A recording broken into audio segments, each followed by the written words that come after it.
Welcome back to Fusty Stories. Don't forget to like, subscribe, and get ready for another story you won't forget. Let's dive back to the story. Desmond Cole lived like a king in his palatial mansion, but beneath the polished marble floors and glittering chandeliers, darkness lingered. He was wealthy, feared in the business world, and respected by the public, but at home he was cruel.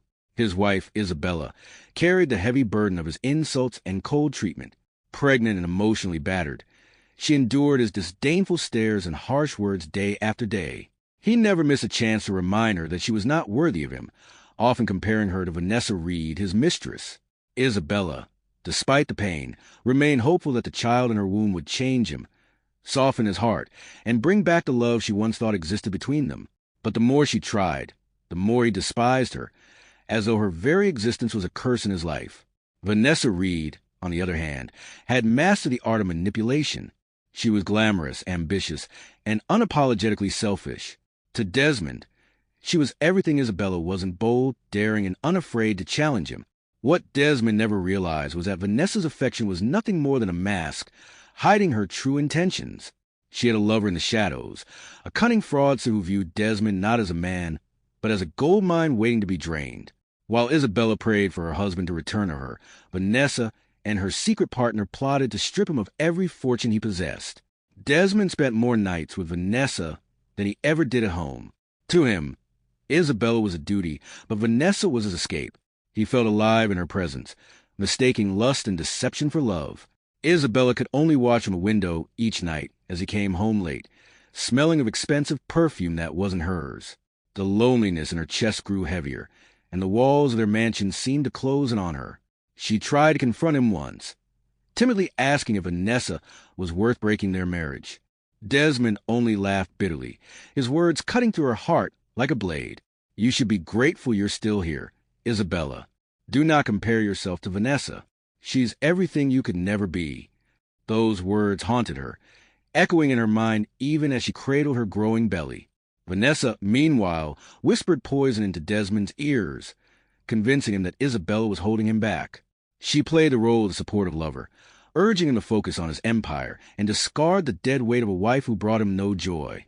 Her sweet words blinded Desmond, who believed every syllable. Isabella's world collapsed further when she realized that Vanessa wasn't merely a mistress. She was a threat, a viper aiming to take her place entirely. Yet Isabella chose silence, burying her sorrow deep inside, telling herself that one day her child would give her a reason to smile again. Little did she know, fate was already weaving a new story for her. It was a rainy morning when Desmond made his decision final. Without remorse, he called Isabella into his office and placed a set of divorce papers in front of her. The sound of raindrops against the windows almost drowned out her gasp of disbelief. She fell to her knees, tears streaming down her face as she pleaded for him to reconsider. "Desmond, please. I have nowhere to go. Our child needs you. I need you." But her words meant nothing to him. He pulled his hand away from her desperate grasp and stood tall, his voice colder than ice. "You're a burden, Isabella. Vanessa is the woman I want. Sign those papers or get out of my house." Shattered and broken, Isabella packed her belongings in silence. Every item she folded into her small suitcase felt like a piece of her life being stripped away. As she carried her luggage down the grand staircase, her vision blurred with tears. The servants watched silently, pity etched on their faces, but none dared to intervene. Desmond stood at the door, his expression devoid of emotion as she walked out into the storm. The once proud wife of a powerful man was now reduced to a wandering soul with nowhere to go, her unborn child her only companion. The world she had known ended that day, but unbeknownst to her, destiny had other plans waiting. With her suitcase dragging against the wet ground, Isabella walked aimlessly through the streets. She was soaked from head to toe, her tears blending with the rain. Her legs ached, but she pushed forward, determined to find shelter for her unborn child. Just as she turned onto a busy street, the sudden roar of engines startled her. A black convoy of sleek cars sped past, their tires splashing mud onto her clothes. Isabella froze in shock, staring at her ruined dress and luggage, her humiliation complete. But then, something unexpected happened. The convoy screeched to a halt. From the largest car, a tall man with an air of authority stepped out. It was President Adrian King, the most powerful man in the nation. He approached her quickly, his eyes narrowing as he took in her condition, the mud-stained clothes, the swollen belly, the tears streaking her face. "My God, are you all right?" he asked, his voice filled with concern. Isabella could only shake her head as her body trembled. When he gently placed a hand on her shoulder, she broke down, sobbing uncontrollably. Adrian motioned for his security to hold back as he crouched beside her. "Tell me what happened. Where are you going?" Her words came out in fragments, but they were enough. Her husband had thrown her out, pregnant and with nowhere to go. Adrian's jaw tightened, anger flashing in his eyes, not at her, but at the cruelty she had endured. In that moment his heart softened, and destiny pulled them onto the same path. President Adrian King was not a man easily moved, but something about Isabella's pain cut through the armor of his authority. He had seen poverty, injustice, and betrayal in his political career, but to see a woman so fragile, carrying life inside her and abandoned by the man who vowed to protect her, shook him deeply. "Come with me," he said softly. "You don't deserve to be out here." Isabella looked at him with wide, uncertain eyes. She was frightened, unsure she could trust him. But the kindness in his voice was undeniable. The president of the nation was extending his hand, offering her safety in a world that had turned its back on her. Adrian led her into his car, instructing his convoy to proceed to the villa. Isabella sat quietly, clutching her suitcase, her heart pounding. She kept glancing at him, wondering why such a powerful man would care for someone like her. He offered her water and assured her she was safe, and though her lips quivered, she managed a weak thank you. That night, as she stepped into Grand Villa, her eyes widened in disbelief. The warmth of the golden lights and the gentle staff who greeted her made her feel like she had entered another world. She was no longer just a discarded wife in rain. She was under protection of Adrian King, a man whose destiny was about to intertwine with hers in ways neither of them could foresee. Days turned into weeks, and slowly, Isabella began to heal. Adrian provided her with a private room in the villa, ensuring she had medical care, nutritious meals, and a sense of peace she hadn't felt in years. For the first time, she was surrounded by people who treated her with kindness, not cruelty. The sound of her baby's heartbeat during checkups filled her with hope, and she often caught herself smiling faintly, a smile Adrian noticed whenever he visited her. He made time in his busy schedule to check on her, to ask how she was feeling, and to remind her she was not alone. Adrian, though a man burdened by the weight of leadership, found solace in Isabella's presence. He admired her resilience, her quiet strength despite the scars of betrayal. Each evening, they would talk, sometimes about her past, sometimes about his own struggles as a leader. A bond began to form, fragile yet undeniable. Isabella found herself laughing again, her heart slowly opening to the possibility of trust. Adrian, meanwhile, felt a stirring in his chest that he hadn't experienced in years. He told himself it was only compassion, but deep down, he knew it was something more, a dangerous, beautiful spark of love. The day finally came when Isabella went into labor.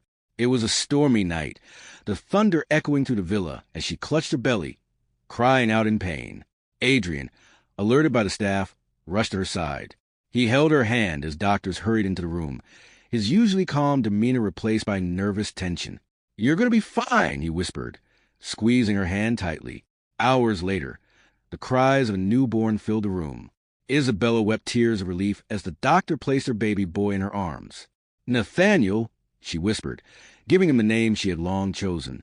Adrian watched the scene with softened eyes, his heart swelling as he saw the fragile child nestled against Isabella. Something shifted within him that night, an unspoken vow. He wasn't just looking at Isabella anymore. He was looking at a family he wanted to protect. Nathaniel's tiny fingers wrapped around his, and Adrian knew he would never let harm come to them. For Isabella, the joy of motherhood was overwhelming. She gazed at Adrian through her tears, seeing not just a leader, but a man who had chosen to stand by her in her darkest hour. Life in the villa blossomed with Nathaniel's arrival. His innocent laughter echoed through the halls, bringing warmth to everyone who heard it. Adrian often visited Isabella and the baby, surprising himself with how much he enjoyed holding Nathaniel, rocking him gently, and even making silly faces that made the infant giggle. For a man who carried the weight of a nation, these simple moments brought him peace. The staff noticed a change in their president. His stern face often softened whenever Isabella or Nathaniel was near. Isabella, too, found herself caught in emotions she didn't expect. Adrian wasn't just her rescuer. He was becoming her anchor. She admired his humility, his willingness to sit with her during late-night feedings, and his genuine concern for her well-being. Sometimes, she would catch herself staring at him, her heart racing with emotions she thought she'd buried forever. Yet, fear lingered. Could she really trust love again after the pain Desmond inflicted on her? Adrian, sensing her hesitation, never rushed her. Instead, he gave her space, letting their bond grow naturally until the line between gratitude and affection began to blur. While Isabella's life found new light, Desmond's world began to crumble. Vanessa, ever cunning, had convinced him to sign over access to his finances under pretense of helping him expand his empire. Blinded by desire and arrogance, Desmond agreed, never questioning her motives. But Vanessa had no intention of building with him. Her true loyalty was to her secret lover, a smooth-talking fraudster skilled in siphoning money. Slowly, Desmond's accounts were drained, his investments sabotaged, and his fortune slipped away like sand through his fingers. When he confronted Vanessa, she feigned innocence at first, then turned cold. "Did you really think I loved you, Desmond? You were nothing but a stepping stone." Her laughter cut deeper than any blade, and before he could react, she vanished with her lover, leaving him with nothing. Desmond's pride, once unshakable, shattered into pieces. For the first time, he understood the weight of betrayal, the same weight Isabella had carried when he abandoned her. Alone, penniless, and desperate, he realized too late the cost of his cruelty. Adrian's feelings for Isabella grew stronger with each passing day. He admired her courage as a mother and her gentle spirit, but more than anything, he admired the way she never let bitterness consume her. He found himself longing for her presence, seeking her smile in the midst of his burdens. One evening, as they sat in the garden, Nathaniel asleep in his crib beside them, Adrian finally spoke the words he had kept hidden. "Isabella," he said, his voice steady yet tender, "I know you've been hurt. I know trust doesn't come easily. But my heart, it belongs to you. I don't just want to protect you. I want to love you." Isabella's breath caught in her throat. Her heart raced as she searched his eyes, seeing only sincerity and warmth. Tears welled up as conflicting emotions battled inside her. She had sworn never to trust again. Yet here was a man who had shown her more kindness in weeks than Desmond had in years. Slowly, she reached for his hand, her voice trembling. "Adrian, I don't know if I'm ready, but I know my heart feels safe with you." The garden fell into silence, broken only by the soft rustling of leaves, as the two souls, once strangers brought together by fate, began the first step toward a love that would defy all odds. The weeks following Adrian's confession were filled with quiet but undeniable changes. Isabella found herself looking forward to his presence, her heart beating faster whenever he entered a room. He didn't pressure her. Instead, he showed her through actions what love truly meant. He held Nathaniel with care. He listened to her stories, and he gave her the dignity she had been denied for so long. Soon, her fear gave way to courage. On a calm evening in the village chapel, surrounded by a few trusted aides and close friends, Adrian asked her formally to be his wife. His words were simple, but they carried the weight of his soul. "Marry me, Isabella. Let's build a life together, not just for us, but for Nathaniel too." Tears streamed down her cheeks as she said yes. The villa erupted in celebration, the staff cheering for the woman who had gone from despair to destiny. For Isabella, it felt like a rebirth. No longer defined by Desmond's cruelty, she was now the cherished bride of the most powerful man in the nation. Their wedding was intimate, yet it carried a sense of grandeur because of the love that filled the air. Nathaniel, in his tiny white suit, was the symbol of their new beginning, a child who had brought two broken hearts together. Meanwhile, Desmond's downfall deepened. His once bustling mansion was now silent, foreclosed after creditors claimed everything. He wandered the streets, unshaven and ragged, cursing Vanessa's name. Every door he knocked on slammed his face. Friends who once praised him now avoided him. Even the servants he once looked down upon refused to acknowledge him. His arrogance had vanished, replaced by shame. He thought of Isabella often, though not out of love, out of regret. He realized too late that she had been the only person who truly cared for him. But when he attempted to seek her, he found no trace of her. She had disappeared from his world completely. Desperate, he searched for Vanessa, hoping to at least reclaim some dignity. But rumors that she and her lover had fled abroad with his fortune. Desmond was left with nothing, no home, no money, no love. He spent nights on benches, staring at the sky, haunted by the memory of Isabella's tears as she begged him to reconsider. Now, he was the one abandoned, broken, and forgotten. It was a cruel irony that the man who once had everything was now reduced to a beggar in the same city he once ruled with pride. Isabella's life transformed dramatically as she embraced her role as the First Lady. She was nervous at first, unsure of how the public would view a woman with such a painful past. But Adrian stood by her every step of the way. He introduced her with pride, never hiding their love story, and the nation fell in love with her resilience. The media painted her as a symbol of hope, a woman who rose from humiliation to dignity, from heartbreak to love. Women across the country admired her, seeing in her strength a reflection of their own struggles. Isabella embraced her new role with humility. She used her platform to advocate for women abandoned during pregnancy, for children born into hardship, and for widows struggling to survive. Each speech she gave came from the depths of her own experiences, and people listened not just because she was a First Lady, but because she spoke with sincerity. Nathaniel, now a chubby infant, often appeared in her arms at public events, melting hearts and becoming a beloved figure himself. Adrian watched proudly, knowing that his decision to stop that day on the muddy street had not only changed her life, but had also enriched his own. Desmond's fall from grace became public knowledge. Newspapers carried headlines about his bankruptcy, his mistress's betrayal, and his sudden disappearance from high society. People whispered about him with pity and contempt, calling him a fool blinded by vanity. One day, in desperation, Desmond attempted to attend a public event where Adrian and Isabella were speaking. Ragged and filthy, he pushed through the crowd, shouting Isabella's name. The security detail quickly restrained him, but Isabella's heart clenched when she recognized the broken man who had once been her husband. Adrian noticed her pale face as she whispered, "That's Desmond." Though he was furious that Desmond dared to show up, Isabella stopped him from ordering harsher punishment. "Let him be," she said softly, her eyes filled with both pity and resolve. Desmond pleaded for forgiveness, falling to his knees before her. "Isabella, I was wrong. Please, take me back. I have nothing left." The crowd gasped, their eyes darting between the humiliated man and the regal First Lady. Isabella stood tall, her hand resting protectively on Nathaniel's stroller. "I forgave you the day you threw me out," she said, her voice steady. "But I will never return to the pain you gave me." Her words sealed his fate, not with cruelty, but with finality. While Desmond suffered in the open, Vanessa and her lover thought they had escaped unscathed. Living lavishly in a foreign city, they celebrated their stolen wealth with reckless abandon. But greed has its limits. Vanessa soon discovered that her so-called partner had plans to keep the entire fortune for himself. One night, she woke to find him gone, along with the last of their money. Panic surged through her as she realized she had been outplayed by the very man she trusted.